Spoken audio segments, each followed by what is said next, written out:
place for me in terms of the Soji character, Narek, everything that's happening on the cube. They intersperse scenes with things going on in one place, and then they go back to the cube a lot. But still, in aggregate, we haven't moved this story very far, I don't think. I'm like, okay, so what is this? What is this cube? What is the point of this? We know Narek wants to kill her. Their relationship thing is weird. The relationship between Narek and his sister is just downright freaking creepy. Amy made the same point last week. We talked about it. It got creepier though. I know. I tried to defend it. I tried to defend it for the sake of the podcast. Right. And I sound like a fool doing it, but I tried, and I just can't after this week.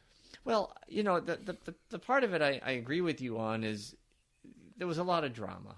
The whispering in the ear and all that other stuff. I just found that to be, you're trying to hype the tension, you're trying to be dramatic, but it didn't come off as natural. It seemed very forced to me. And so that was one of the areas where I was like, oh, you could do better than that. But now it's like, well, all right, maybe it is this creepy thing it seems to be, and I don't like that at all, I'm not a fan of it either. I brought up Game of Thrones and I brought up Cruel Intentions, and this week she's sitting on the bed watching him sleep. Yeah, there's no more intimate spot than you can be than someone's bed. Right. There's no more intimate spot you can be. So and it wasn't like she was dressed conservatively or what I mean. It was right. The whole thing was just, oh, come on, stop. Yeah, she didn't just walk in his room and shake him. She was just sitting there. Yes. Watching him. So now I'm definitely thinking Cruel Intentions. I don't know if you've ever seen that movie. It was an awful movie. Oh yeah, but, yeah. Right. Yeah. They were they weren't full brother and sister, but they were brother and sister for all intents and purposes. For the listener who luckily didn't watch that movie, and but they had a sexual relationship that underscored everything that was going on, while they were also combating each other to be better than each. I don't know. This gives me a very similar feeling at this point. Yeah, it's very creepy. They're battling each other, but there's more to it than that, and they're more than just brother and sister, which is creepy and not okay. But yeah, well, that's why I'm saying we got to get this. We got to get this part moving. It's the only area where I'm really feeling uncomfortable and I'm getting a little bit anxious. Just like, okay, can we go a little further? So, yeah, I don't want to jump to the edge here with 7 of 9, but I'm hoping that now this will start that piece. Right, rolling downhill. Yes. So because I'm one of those people. As much as I don't mind a good story if it takes a little time to get there, I don't. But at the same time, I am an East Coaster. I am a Bostonian. 30 seconds in a microwave is too long. And if I'm in an area where I'm just not comfortable, and I'm just like, all right, just get to the point. Yeah. I'm like, get to the point, because we've done all these different things where you've gone backwards to move forwards in the story, so we get the context. Okay, now we get the context. Let's move the story forward, please. Let's go. I would agree. And the other problem too is you only have 10 episodes. Is that all there are? Yeah. So we're 4 in. When are you going to give me the story? Yeah. Like I maybe because I'm a New Yorker, and like you said, 30 seconds is too long. I'm already looking at the end line. Like, come on, if you're going to spend this much time getting only to here, how are you going to get to there by then? But maybe Amy has it right, and they're not going to get to there by then, and a lot of this is going to bleed into season 2, which I'm okay with that too, actually. But yeah, I'm not. I like things. I like things. If you're going to pull me along for whatever it is, for 10 episodes, and we're used to Star Trek where things get fixed in 47 minutes, whole storylines, then you should be able to pull it off in 10 and then move to the next thing. I'm not saying there can't be a thread from this that leads to something else, but hopefully it's a different story, because to me it's like the CBS All Access, it takes too long. I mean, it's almost to a degree where, and I hate to be old school, but if you could put out 26 episodes of any TV series just a few years ago, and in a blink of an eye, that's what they did. 26 episodes, you get a lot of good information. Some stunk, some were great, you had a nice mix or whatever. But you're telling me you can't get it done in 10, and then we're going to have to wait another year? That's crazy. You know, that's absolutely crazy. So I would love to see a return to the 22 episode season or so, right? Mm-hmm. We're not. But what is even more bothering is it's not even wait another year. It's wait a year from the end of the season. Yes. Because they see the one problem with the streaming, and I love the fact that everything's streaming now, but the one negative is, now we're off on a huge tangent, but the one big negative is they're not worried about Sweeps Week. So they don't need new content during the time when ratings are being calculated. Yeah, there's no ratings to calculate. It's subscriptions, and it's a completely different world. No, I agree with you, Patrick, but you know, to me, it's like, listen, for a show like Picard, you've got a 79-year-old star. The fact that they have 10 episodes doesn't bother me. It doesn't. As long as they tell the story, you know, it just tell me the story, because, you know, you have risk in this, and I hate to say it, you know, but we're all, you know. It's risky at 53. It's risky at 43, but it's really risky at 79 to say we're not going to have a conclusion to this element of the story. And I know it's been picked up for another season, so that's great. But it's like, guys, you know, if you can't tell this story in 10, what's wrong with you? Because 15 years ago you would have had to tell this story maybe in 2 parts. So let's go. Yeah. TV's definitely changed a lot in that aspect, and I think you're not going to like it, but I think the end of this season is just going to be finding Soji. No, I hope you're wrong. I hope you're wrong. I will wager you, right? And we talk enough. We're on this network. I will wager you they find her by episode 6. So 2 episodes. 2 episodes. I definitely don't think 6. Okay. At best 8, because we still got to find Maddox. Yep.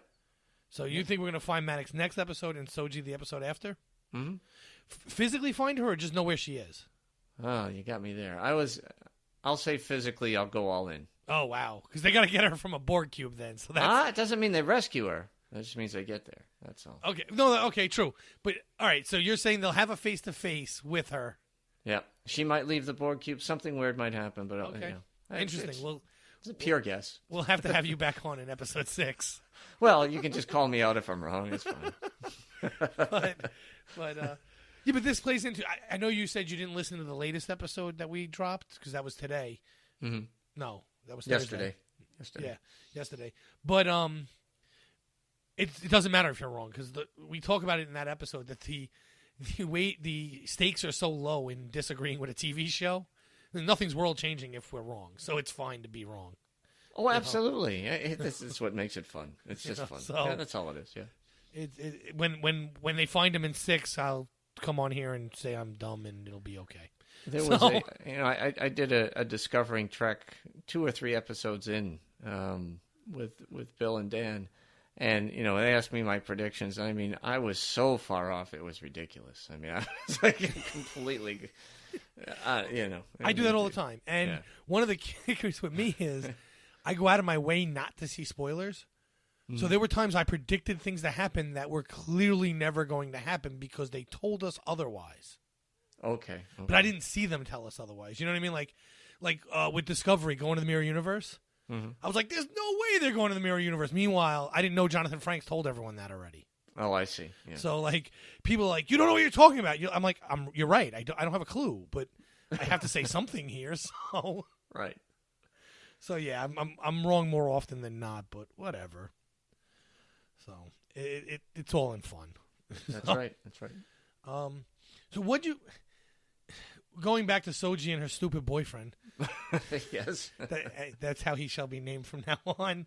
You know, he's trying to win her over, much like him and his sister's relationship, apparently. And but he tells her about a Borg ritual, and they just kind of go sliding across the floor. Mm-hmm. Now, did you take him serious at the word ritual? I did until I saw what it was, which too. then you knew it wasn't a Borg ritual, and you know it was kind of a nice scene. It was it was fine.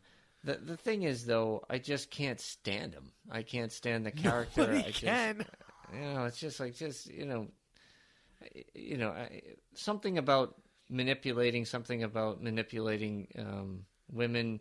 That whole thing, it's fine in the narrative of this. Don't get me wrong. It just makes me feel uncomfortable. And so between Narek and his sister and Narek and Soji, I'm just like, yeah, I hope he has a horrific ending. I want to see this guy get it because, he is just a horrible person. Horrible. He really is. And unfortunately, I think he's going to change. I think they're going that way with him, where he's going to, not be a horrible person at the end.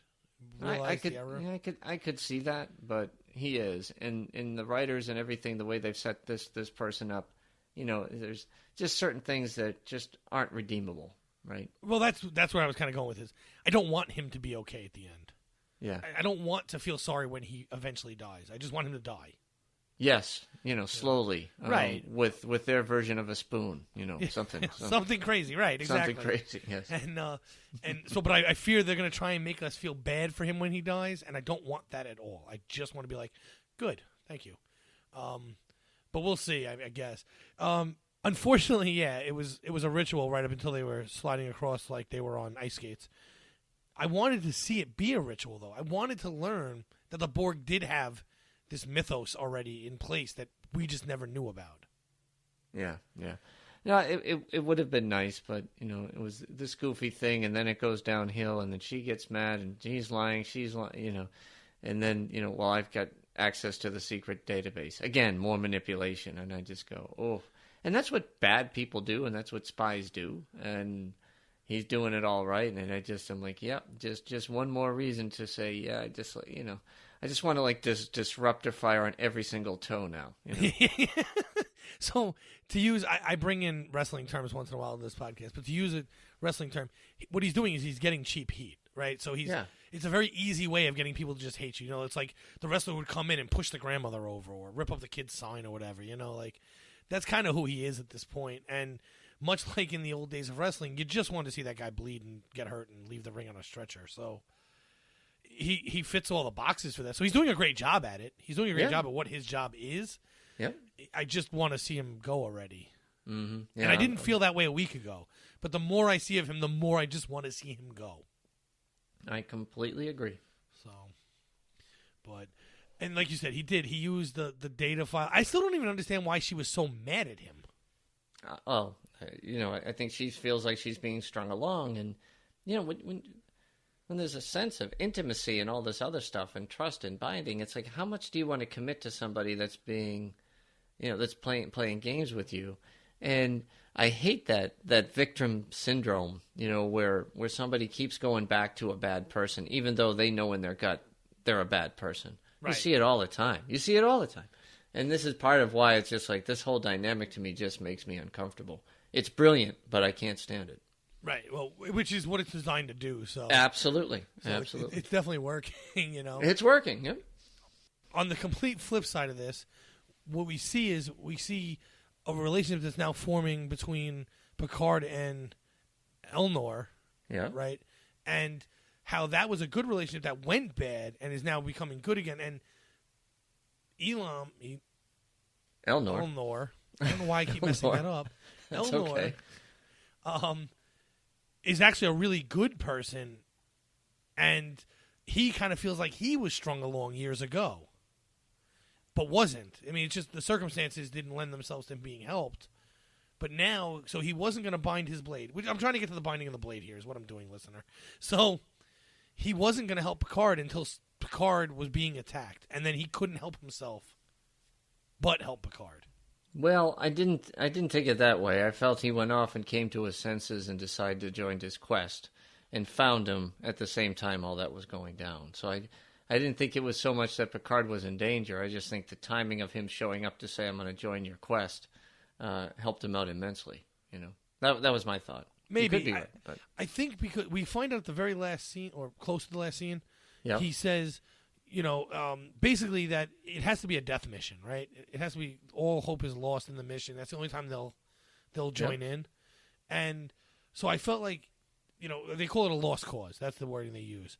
And so I felt like him showing up then, seeing that this guy was about to kill Picard. There was no way Picard was going to win that fight. is what No. gets him to realize that Picard is in a lost cause. Because the ritual for that is, and I find